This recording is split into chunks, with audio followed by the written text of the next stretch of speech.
Hello and welcome to Healing Tips from the Heart, Intuition with Helpers, Healers, and Guides. I am your host, Dr. Lori Hops, licensed psychologist, writer, and artist. I've explored mind, body, and spirit related to intuition, or your personal guidance system, since early childhood.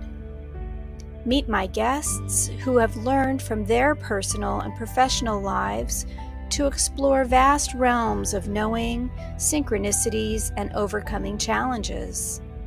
Their stories may inspire you with tools to enhance your daily living and relationships.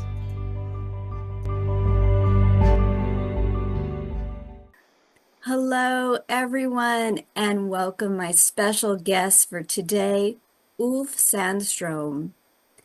Ulf is a therapist, educator, and co-creator of two unique organizations designed for practical body-based methods to restore emotional balance and self-regulation in the aftermath of stress and trauma.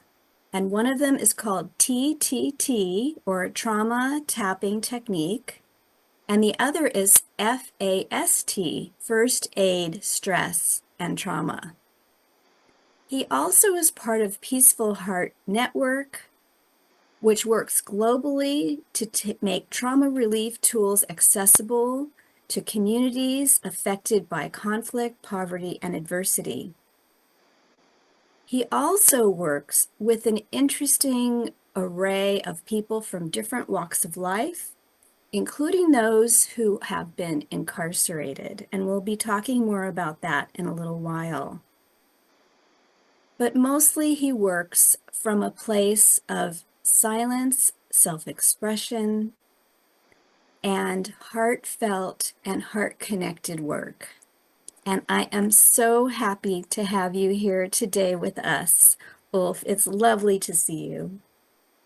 Thank you so much, and kudos to the perfect pronunciation of my name. We only had one rehearsal. There we go. That's life. That's what it's called.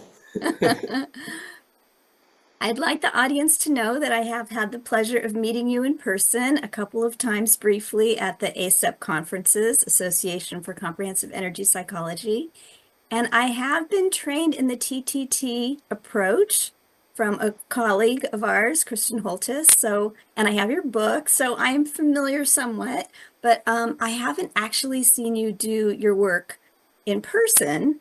And so this is an exciting opportunity for me to learn directly from you what's new and happening with your world, and your world is so vast and interesting. But is there anything else you'd like the audience to know as we get started?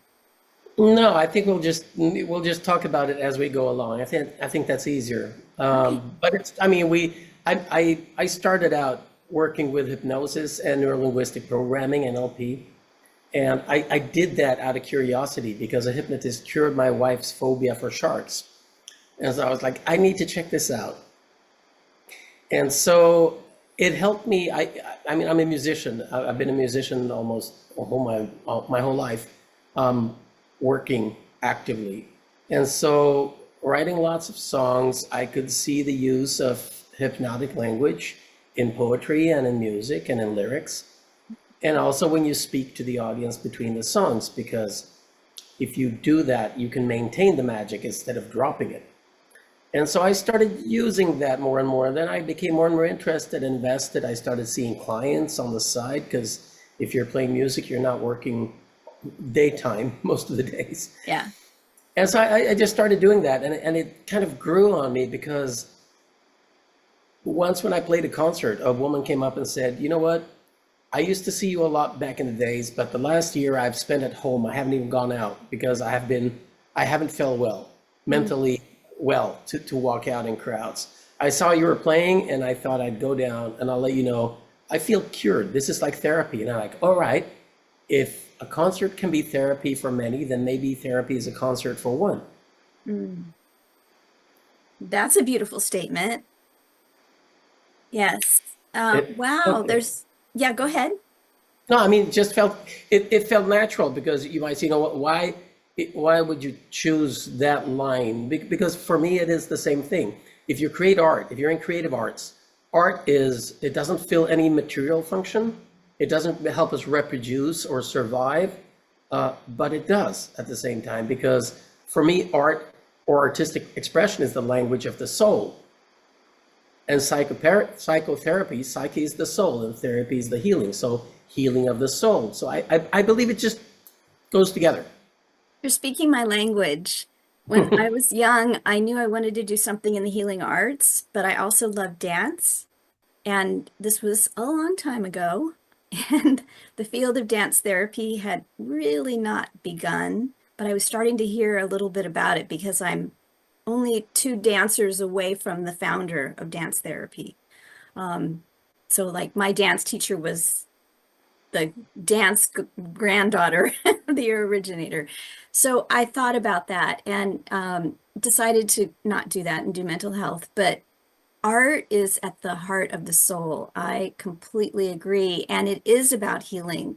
And that's why we use movement and creative arts and painting and sculpting and dance, music to help people open up. And I know that you've combined that love of creative expression with the therapeutic work that you do. So maybe you could share a little bit about that. Yeah, well, I'm a nerd for science and I'm a nerd for spirituality. So I Okay. believe they meet somewhere in the middle inside us. There's a soul, nobody can prove it, nobody can see it or define it, and yet everything we do with science looks at, whatever we can measure, and we can't. So it's an interesting turning point or meeting point. And so when we're not at ease, that would be called dis-ease, an imbalance in the soul can create a disease in the body that becomes physical. It lowers our immune system. It takes things down. And we even kill ourselves, because our soul doesn't bear living on this earth. And so when we do that, the meeting point becomes very important. What is it that makes us feel good or okay or even great? And so hypnosis and NLP are fantastic. They work for a lot of things, and they're totally spoken interventions. So they're all top down. If you talk Bessel van der Kolk, it's all intellectual, passing through the language center of the brain.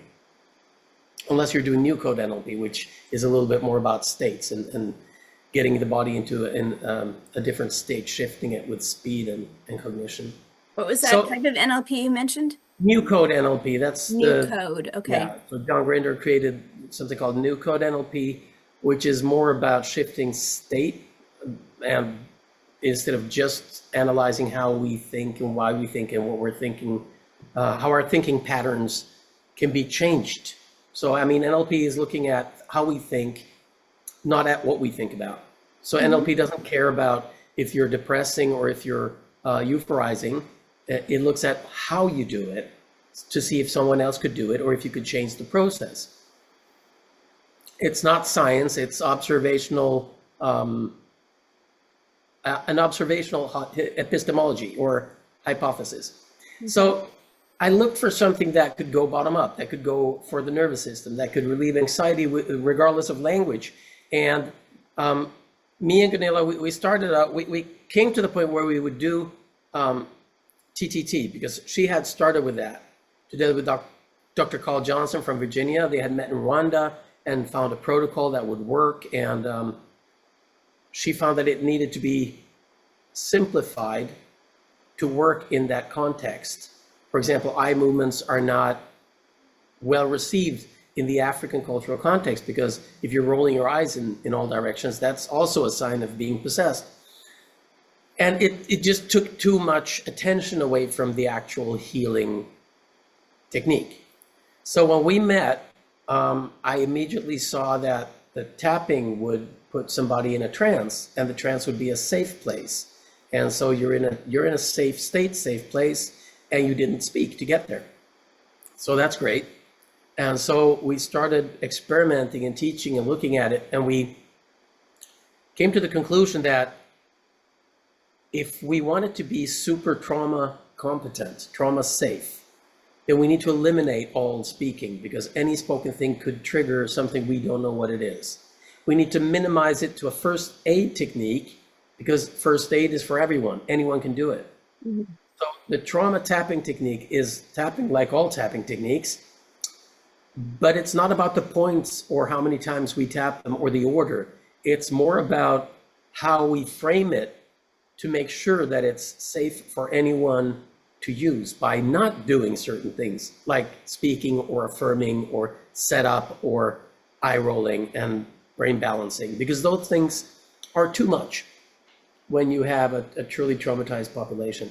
From there, we went on to framing it as a first aid technique. I went with her to Rwanda. We founded the Peaceful Heart Network, which is an organization that freely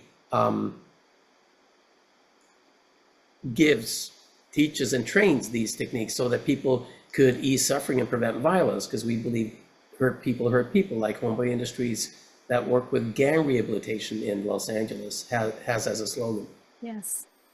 And so we did this for many years. We ran into lots of different people. We ran into the book written by Dr. Ronald Rudin, who created the Havening techniques, which is a different form. He was shown tapping by Paul McKenna. And so he just couldn't wrap his brain around, why is this working? You know, I mean, there was the explanation of meridians and energy and you know, things locked in the body and the energy system. But he wanted something that would be a little bit more a hypothesis with a neurological framework at the bottom.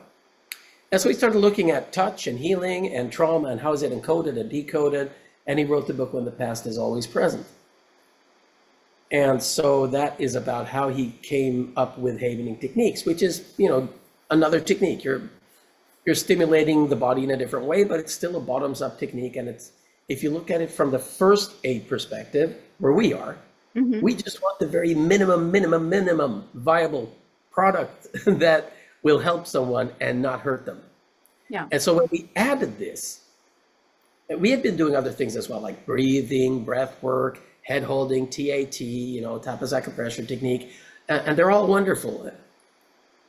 But with havening, which was similar but yet different, we could now come from a Milton Erickson double bind. We want you to try two techniques, and you tell us which one works best for you. And now we're comparing two things, so we're not selling them one thing that will solve it all. It's not the snake oil to some people who are skeptical. It's rather, which one of these works best for you? That is brilliant. So let me just slow you down just for a moment, if it's okay. That For can't be those who done. are unfamiliar with this, with everything that you're saying, you know, I have a front row seat to all of this stuff, so I know exactly where you're going, but I just wanted to frame it a little bit more, if that's okay. So what we're talking about, the bigger frame here is the idea that the mind and body are connected. And that so much of psychotherapy and healing that has gone on up until maybe about 30 to 40 years ago has been from the neck up, in the sense of head talk, speaking, contemplating, talking about emotion, but not having body expression. And so one of the things that energy psychology, or tapping, or EFT, or the originator, which is TFT, did is it took Chinese medicine meridians, which are lines of energy through the body, and instead of using needles and acupuncture, using pressure, gentle tapping, holding, or massaging of endpoints of meridians, mostly around the head, the torso, and the hands, and sometimes the legs. And that includes speaking or not. But there are complicated steps to follow. And I think that your main takeaway that I have from you is, when you are in deep trauma, you cannot do these things.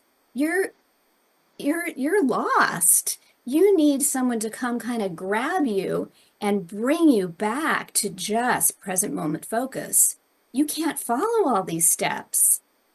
And the part of the brain that's engaged with deep trauma is language doesn't get there.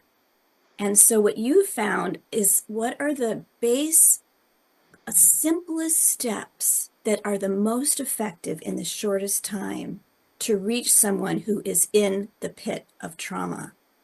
And the havening is so beautiful, just the simplest. For those of you who are listening and not watching, crossing your arms at your outside of your shoulders, just like you're going to give yourself a hug, and gently moving down to the elbow.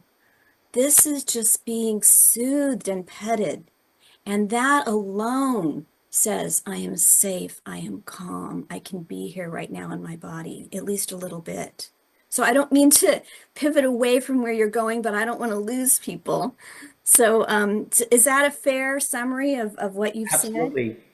Absolutely. And I would add that actually what we found working with people in refugee camps coming from the wars in Syria, 2015, there were a lot of refugees passing through Greece into Europe. And so we went down there and collaborated with a health clinic with volunteer doctors to help them with anxiety and panic. And what we found was that havening in that context is actually best applied pretty firmly, not a caress and not a massage, because it's actually a stimulation of the fascia, it seems. I mean, these are all hypotheses, but it seems that it's that. And when we do hug someone, or when we do caress someone on the shoulder, it's actually because that's how we calm down. So I believe hugs and caresses are done by humans the way they are because those points of the body calm down more than other points. And so the havening technique, actually for panic attack on the shoulders, we actually explain it like it's not a caress, it's not a massage, you're just stimulating fascia, and it can be done even outside the clothes. Yeah, yeah. So you can have a jacket on and it'll still work. And the funny thing is, because we're always looking for research that, you can never say research proves anything, but you can say that research supports in some way. Yeah. And it's not that we find it's vital to get research on what we do, because we have 15 years and thousands of cases. We reached 300,000 people in 45 countries. We know this works. Wow. But we're exploring why and how always. Yeah, great. Oh, so thank you so much for pointing out that difference between the gentle stroking, which is what I tend to do with psychotherapy clients when I'm deep in it with someone. But if someone's in a deep, in the moment trauma, then to have that more vigorous, strong, you know, it's like it wakes up the body and it brings you, because it's too easy to dismiss a gentle touch. So thank you for pointing that out. So you just gently mentioned the scale and scope of the work that you've been doing, but I wish that you would spend a little bit more time with just talking about the series of this types of communities that have been impacted positively by the work that you've done. Not to brag, but to give people an idea of the scope. Yeah, we try not to brag about anything. We don't even believe that it's us doing anything. We're just showing people how they can do things. And we always say that if someone actually says they feel better after a session, we congratulate them so that they own the healing part of it for autonomy. Because the thing with first aid is we show it to them, but we also show them how they can do it. So if you want to help someone who has conditioning like trauma and anxiety and phobias and multiple things that have been happening, there's just any number of triggers, and people have no idea what they are when you're in a therapy room with them. But if you have someone in a refugee camp and they come and they say, I get panic attacks and I'm not sure why, you help them to lower their anxiety or feel safe inside with one of those attacks. And then you tell them, next time you have one, start doing this with your hands, because hand havening is easier than tapping on yourself. Start doing this with your hands and notice how the palms of your hands are feeling before it accelerates too much, and then you won't have the attack. Because now you've added an emotional safety belt. Yeah, sorry for those who are listening and not seeing your hands. Can you describe what it is that you're doing? Hand. So imagine that you're going to pray. So you put your hands together like a child would do at the bedside. And then you move your hands in a circular motion so that your palms are creating a slight friction with each other.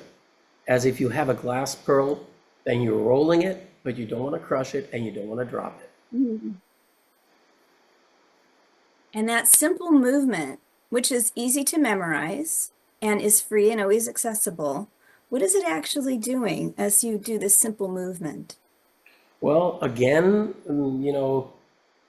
we can only hypothesize, but there is loads of studies that show that rhythmic bilateral stimulation, meaning you're using both sides of your body, which means you're activating both halves of your brain.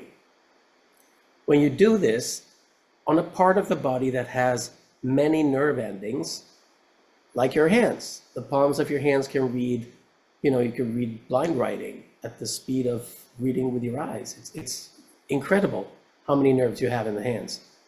And so basically, if you imagine somebody directing an orchestra, standing in front of the orchestra, moving the hands in a kind of 8, that's the kind of pattern that appears if you do a QEEG of the brain when you're doing this with your hands. Oh. And Eights or harmonizing energies. yes, but you're also stimulating both halves of the brain, creating coherence, creating safety. Rhythm creates safety, dance creates safety, music creates safety. And so I think we're pushing a lot of buttons in the nervous system at the same time. Beautiful. Thank you. I'm learning as I listen too, so thank you. And you're so clear in your explanations and making this so accessible. So can you speak a little bit about the work that you're doing with people who have been or are incarcerated? Yeah. We just did a conference, a symposium rather, in Rwanda this year, in February. And a symposium means that you're getting together people who have been working in different parts of societal work and humanitarian work, and you're trying to find out what is the best practice, what are we learning, what are the gaps of knowledge that we need to fill for people to be able to do this better. So it's quite exciting to do that. And we had people who were working with teenage mothers in Uganda. We had people who had with our F.A.S.T toolkit, first aid stress and trauma. Just side note, we started with TTT, the tapping, trauma tapping technique. We made it a first aid. We added havening. We could now do the double bind of offering two things to compare, which means we converted the name of what we're doing from TTT to first aid stress and trauma, acronym F.A.S.T. Got it. Because that way we're focusing on a toolbox and a framing and a mindset and an approach rather than why do I tap this point and not that one? Great. And so you were using that at this symposium, or you're Right. So we had teenage mothers, which is the beginning of life. We had kids on their way into criminality, which is when the village has failed someone quite a lot. Then we had the kids that actually come to the prison or to jail. The Chesterfield County Jail guys march in England, and the prisons, multiple prisons we've been working for many years in Rwanda. And basically, we also looked at what happens when you get out of prison and you want to reintegrate into society. Or some are in prison because of drugs and drug abuse, some are there because of criminality, some for both. Because if you're doing drugs, you need to do crime to sustain the habit, and you're breaking the law anyhow because you're doing drugs. Yeah. So what we found was this is a full circle where we're looking, at society from birth to grave with the people that the village has failed. Because every single person in prison is a child that the village didn't support. And it's that easy. So they're not supposed to be punished. They're supposed to be helped. And when they get out, they need to find a job. And that's what Homeboy does in LA. Nothing stops a bullet like a job. It's that easy. And so the secret sauce that we found in all of these approaches in Uganda, in Rwanda, in Congo, in England, in the US, the secret sauce is love. Not love alone. That's not going to fix it. Because in that case, every single parent with a troubled kid would succeed. Because usually it's a mother and she's loving her kid to death, but it's not enough. Yeah. So Directed love. well, you need love, But you also need the village. You need a Hmm. community that creates meaning. You need a place where you can do something that is applauded or meaningful so that you're not tempted to, because nobody sees that you're hurting. You're looking for drugs to ease the hurt. Nobody sees that you have no connection. So you're looking for a tribe. And a criminal gang is an easy tribe to get into and a very hard tribe to get out of. Yes. Yes. Beautiful. And so you're reaching people. Well, we found the best practices. One thing was, wow, we could really see this whole road or loop of being born into a life of crime or addiction and having a hard time getting out of it. Hmm. And we could also see and know and state how actually the FAST toolkit with the havening and trauma tapping and breathing, but also the idea that we never assume anything. We have a manifesto that says, don't assume anything. Take your shoes off and listen. Somebody was abused sexually multiple times. It happens to be a woman. Don't assume that she doesn't want to be tapped or havened just because it happens to be a man offering that. Hmm. That's an unclean assumption. You Hmm. asked, would you like me to show you this? Yeah. And a lot of times, well, actually up to now, I think with thousands of people, it's only happened once. And it wasn't because it was a man and she was a woman. It was because she just didn't like anybody or anything touching her. Hmm. And there's an assumption that someone who's been multiply sexually abused is female. So there's that too. So yeah, this is great. And to have the community, if the community can understand their responsibility to, first of all, recognizing that they are connected to the individual failure, so to speak, failure, or misattunement, or yeah. Hmm. And so to see that there is a connection from the person to the group, what is the group's responsibility? And then how do you pivot and relearn to be able to bring people back in to their rightful home? Yeah. That's not easy, but it's important and necessary. I would say, I would actually say it is easy. It's as easy as exercise. Everybody, wants a pill.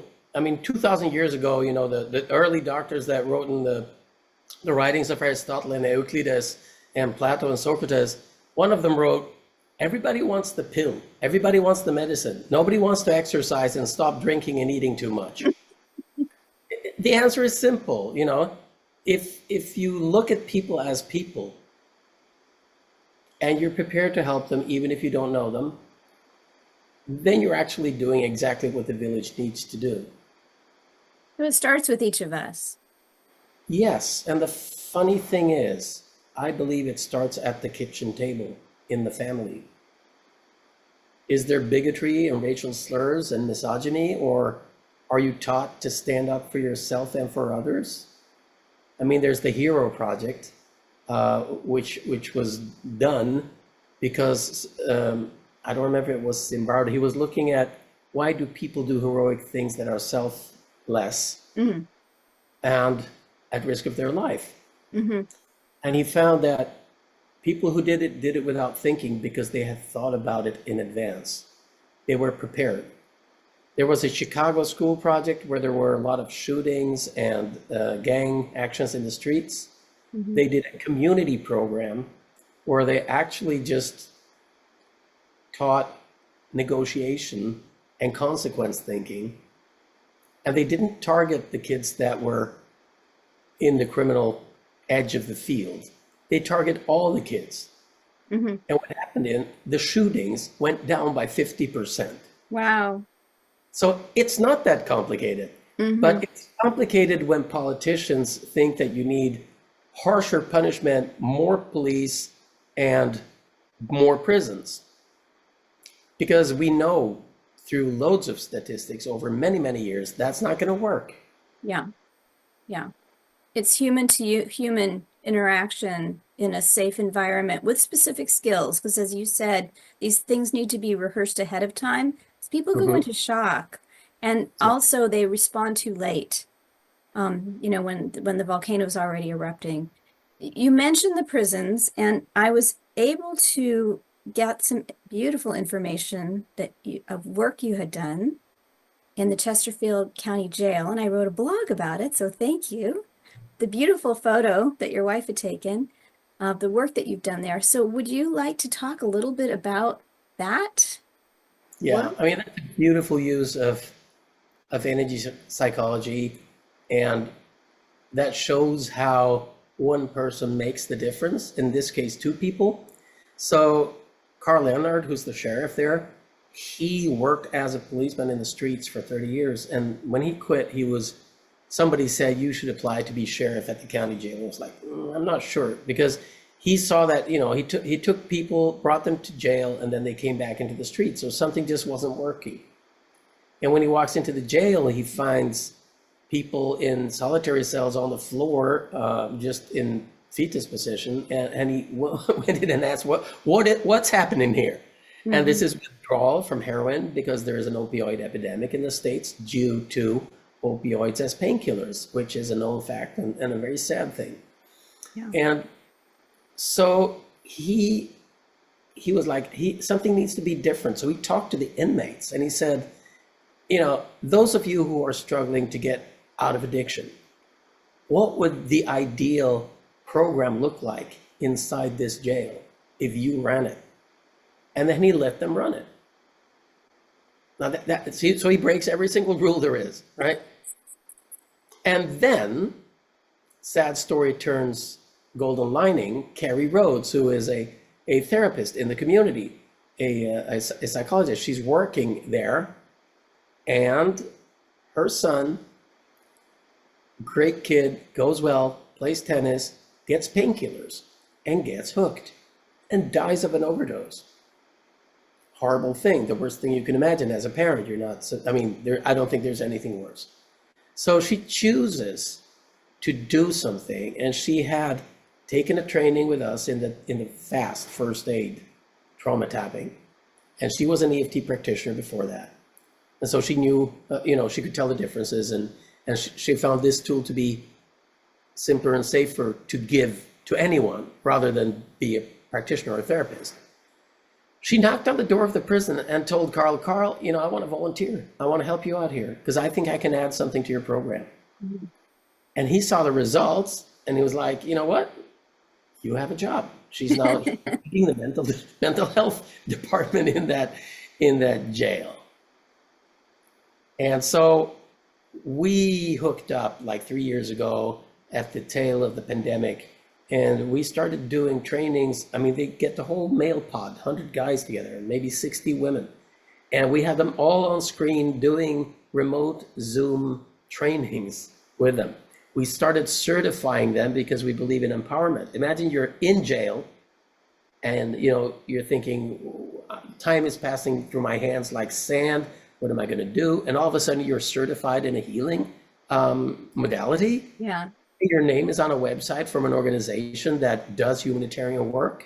So staff and inmates, I think it's 160 or something, that are certified and listed. Mm-hmm. And so they're now able to regulate emotion. And then the program has, of course, loads of other things that are necessary because it's psychoeducation. It's lots of different things. And the secret sauce in Chesterfield is that you get your village, because even when you're out of the jail, you're not out of the program. You're still an alumni. Now you are someone who can teach others, and which means there are people on the outside who will help you without knowing who you are. And you can, any time of the day or night, if you feel shaky and you're not sure you're gonna be able to abstain or just get a grip, this jail allows you to go there, knock on the door, and the guard will let you in to a solitary cell any time of day. And you can stay a couple of days and then get back out. That's incredible. That's beyond. Yeah. It's a sanctuary. It is. I mean, in many ways it is, because you can't run that program without a jail, almost. Because in the jail, you can control traffic of drugs, you can control safety, you can control who gets in and out and who knocks on the door, and you can sleep, behind closed door that nobody's going to open, not even you. So there is an advantage to that sanctuary, and I think it's the most beautiful application of criminal care. It's incredible. And it would be amazing if it started to spread and it wasn't just one example. Yes, there's that. Well, who knows who's listening to this podcast? And again, it's not the least complicated. All it needs is someone prepared to lose their job to do the right thing. I love it. Spoken like a true activist. Yeah. Well, we're recording this in April of 2025, and there are a lot of people losing their job, and not necessarily because they want to, but they might be listening at some point or watching this or know someone who is ready to take a different step. And so I'm so grateful that you are sharing these gems with other people. And we're coming to the end of our time together, and I'm wondering if there's anything else you'd like to share before we say goodbye for today. Yeah. When you see that kid standing alone or that person sleeping on the street, asking for $1, and you're thinking they're probably going to buy a beer, let them buy that beer. Because you giving them something and looking at them and smiling and not judging them could be the difference of life and death. Mm-hmm. Because you're replacing the village. When you see that single mom, or, because usually it is single moms, or you see that, person who just doesn't seem to feel well at work, it'll take you 30 seconds to just show compassion. When you see a person with a panic attack, we have so much free material. Our book is free. It's in 4 languages now. We have a field manual that's electronic that you can list under the video, and people click on it and it says, how do you resolve a panic attack for someone else? How do you get stable inside of yourself? How can you actually do first aid stress and trauma? There are free trainings that we offer, and there's also a site, disasterready.org, which is free, in which you can take our course. It's 30 minutes. And I just say, if you ever thought about learning mouth to mouth in case someone has a drowning incident, it will save a life. And it doesn't feel great to know you could have learned it, but you didn't. Yeah. It's the same with this. It's emotional first aid. Learn it. It's free. Do it. Pass it on. And I want to say also great kudos to you, because when you write that newsletter and when you do this interview, if we did this, we'd be troubadours without an audience. When you spread it to other people, it becomes music and a campfire. Yes. And a community dance. Exactly. Don't forget the community dance. Dance like nobody sees you, and you would be ashamed if you did. Oh, thank you so much. This has just been delightful, as I knew it would be. And I just support you in the way you support others. And so lighting that one candle that lights so many. Yes. Well, thank you so much for joining today. Yes. Thank you. Okay, bye-bye, everyone. Bye-bye. Take care.